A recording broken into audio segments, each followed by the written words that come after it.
हम सभी भगवान की खोज में हैं। भगवान कहाँ है? क्या वह सर्वज्ञ है जो स्वर्ग में रहता है और इस दुनिया को चलाता है? अगर वह करता है तो वह प्राकृतिक आपदा, बीमारी, गरीबी, कष्ट, अन्याय, हिंसा और दुख खोण का अंत क्यों नहीं करता? वह क्यों एक व्यक्ति को फुटपाथ पर और दूसरे को महल में सोने को देता है? आप भगवान की खोज में हैं। आप भगवान को जानना चाहते हैं। आप भगवान के कार्य को जानना चाहते हैं। आप भगवान का पता जानना चाहते हैं, लेकिन सबसे महत्वपूर्ण, आप भगवान के साथ होना चाहते हैं। लेकिन भगवान क्या है? क्या भगवान इस ब्रह्मांड का निर्माता है? या वह दुनिया का शासक है? क्या वह परमात्मा है? या वह किसी प्रकार का नैतिक अधिकार है? क्या भगवान जीवन है? या भगवान आशा है? क्या भगवान प्रेम है? या भगवान सत्य है?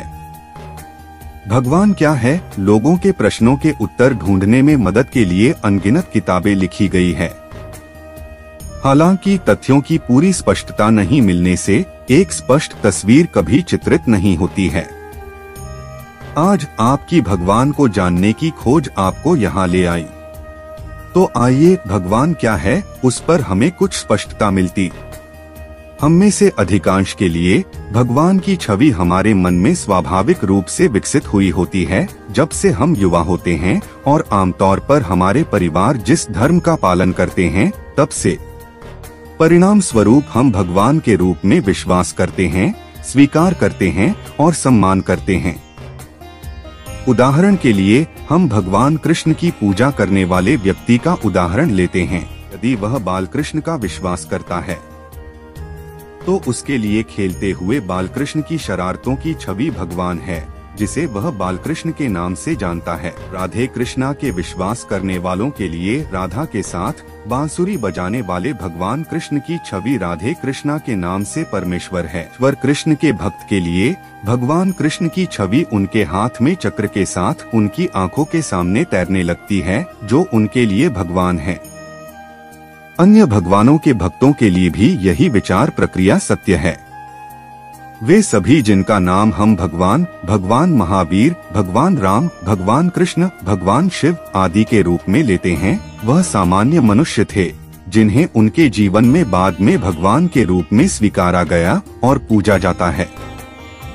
इसका मतलब है कि भगवान एक नाम नहीं है, बल्कि एक आम विशेषण है जो उन लोगों का वर्णन करने के लिए दिया जाता है जिन्होंने अपने सभी कर्मों को समाप्त कर दिया है। उन्होंने ऐसा आदर्श और अनुकरणीय जीवन जिया है कि हजारों वर्षों के बाद भी लोग आज भी उनके जीवन से प्रेरणा लेते हैं। जब वे जीवित थे तब इन महापुरुषों ने विभिन्न धर्मों, संप्रदायों या अनुष्ठानों को पालन करने के लिए नहीं बनाया, और न ही उन्होंने खुद को भगवान के रूप में संदर्भित किया। उन्होंने महसूस किया कि भगवान क्या है और उन्होंने इसे दुनिया को समझाया। उन्होंने भगवान को महसूस किया और लोगों को भगवान का एहसास कराया। उन्होंने दुनिया को सिखाया कि भगवान हमारे सच्चे स्वरूप के अलावा कुछ नहीं है। भगवान ना तो निर्माता है और ना ही दुनिया का शासक।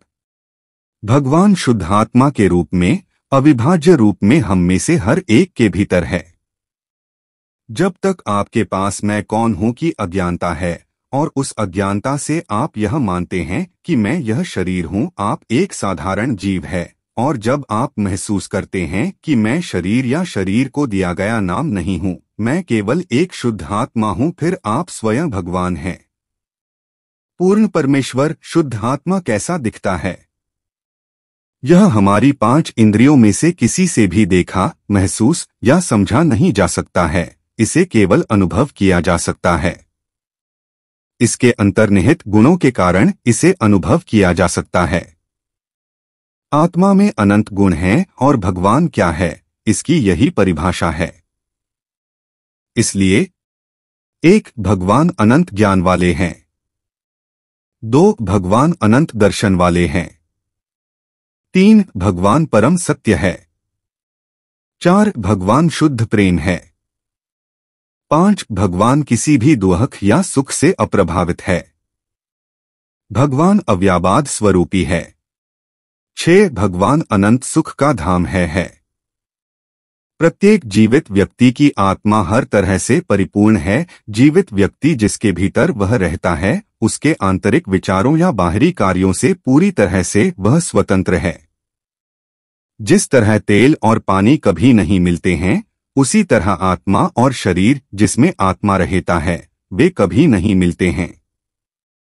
हम इसके अस्तित्व से अनजान हैं और इसके गौरवशाली गुणों का अनुभव नहीं कर सकते, क्योंकि यह अज्ञानता के अनंत आवरण से ढका हुआ है।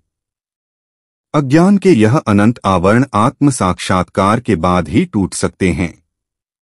यह वह क्षण होता है जब आप अपने कर्मों को बांधना बंद कर देते हैं और अपने सभी पुराने कर्मों को पूरा करना शुरू कर देते हैं।